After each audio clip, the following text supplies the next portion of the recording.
Doctor হও, engineer হও, স্কুলে পড়ো, কলেজে পড়ো, ভার্সিটিতে পড়ো, চাকরি করো, ব্যবসা করো, দোয়া করি ডাক্তার হও, ইঞ্জিনিয়ার হও, প্রফেসর হও, তবে আমার দাদি বেয়াদব হইও না। মা বাবা যেন তোমার কথায় কোনোদিন কষ্ট না পায়, শিক্ষক যেন কষ্ট না পায়, উলামায়ে কেরাম যেন কখনো কষ্ট না পায়। যদি কষ্ট দিয়া ডাক্তার হও, লাভ নাই, জুতা খাইয়া তাসলিমার মতো পালাবি। ওই ডাক্তারের লাভ আছে? কোনো লাভ নাই। ওয়াল্লাযীনা জাহাদু ফীনা লানাহদিয়ান্নাহুম সুবুলানা। আল্লাহকে পাওয়ার জন্য তিনটা ক্লাস। কয়টা? সংক্ষেপে আমি শেষ করতেছি। প্রথম ক্লাসের নাম মুজাহাদা, দ্বিতীয় ক্লাসের নাম মুরাকাবা, তৃতীয় ক্লাসের নাম মুশাহাদা। এই তরিকার লাইনে, মারিফতের লাইনের ক্লাস। এক নাম্বার ক্লাস মুজাহাদা, অর্থাৎ আল্লাহ পাওয়ার চেষ্টা করা।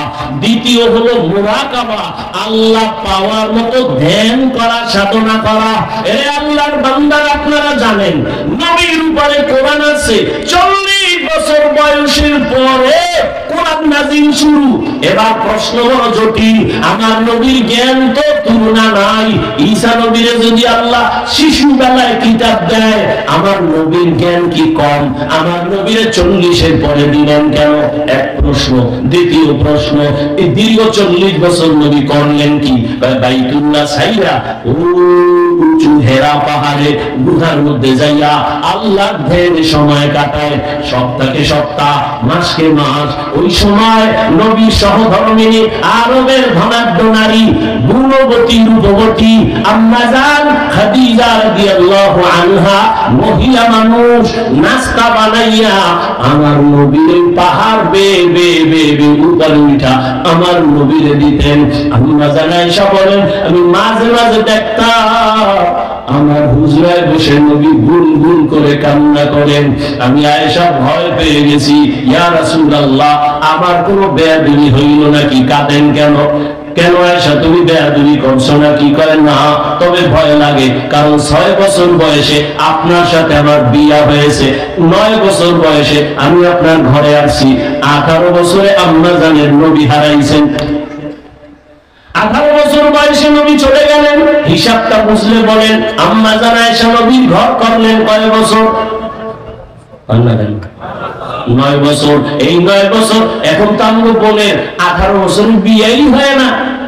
আর আম্মা জান আয়েশার 18 বছরে নবী চলেই গেলেন, 9 বছর ঘর করলেন। 18 বছরের কন্যা, 18 বছরের নারী নবীর ঘর করলেন 9 বছর। কি পাইলেন? আম্মা জান বলেন 2000-এর উপরে হাদিসের হাফেজা হয়ে গেছে। নবী আমার কোন বেয়াদবি করে না। না তো কেন আপনি কাঁদেন? মায়ার নবী বলেন, আয়েশা তুমি বুঝবা না। কি? তুমি আমার সুখের সময়ের বিবি, কিন্তু আমার দুঃখের একটা সময় ছিল তুমি দেখো নাই। যেদিন আমার চারদিকে দুশ্মন, আমি আব্বু বলে ডাকতে পারি নাই। একটা দিন আমি আম্মুর আদর নিতে পারি নাই। চতুর্দিকে দুশ্মন। ওই সময় আমার একমাত্র সহযোগী খাদিজা আমার জন্য যা করেছে, আমি ওগুলো মনে পড়লে চোখের পানি ধরে রাখতে পারি না। ও হেরা পাহাড়ে যাইয়া খাদিজা নাস্তা দিত, আমি দাওয়াত দিয়া বাসায় এসে যখন সালাম দিতাম, আসসালামু আলাইকুম ইয়া আহলাল বাইত, দরজা খুলে যাইত রাতের গভীরে। ও খাদিজা, আপনি কি ঘুমান না? খাদিজা কাঁদেন, ইয়া রাসূলুল্লাহ, আমি জানি আপনি বড় ইয়াতীম, আপনি মা হারা বড় অসহায়। আজকে যদি আপনার মা থাকতেন, আপনাকে বাইরে রেখে মা ঘুমাইতে পারতেন না। চতুর্দিকে আপনার দুশ্মন, আমি সারা রাত আপনার অপেক্ষায় দাঁড়ায় থাকি। ও আয়েশা, খাদিজা আমার কত যে আপন। ওই সময় আমি গরিব, তার সব সম্পদ আমারে হাদিয়া দিয়েছে।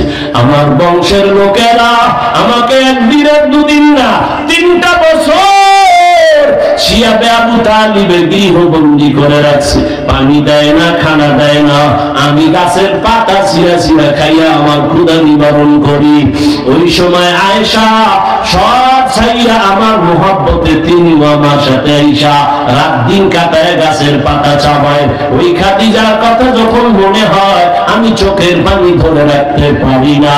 প্রশ্ন হলো, বাইতুল্লাহর দাম বেশি না হেরা পাহাড়ের দাম বেশি? বল না।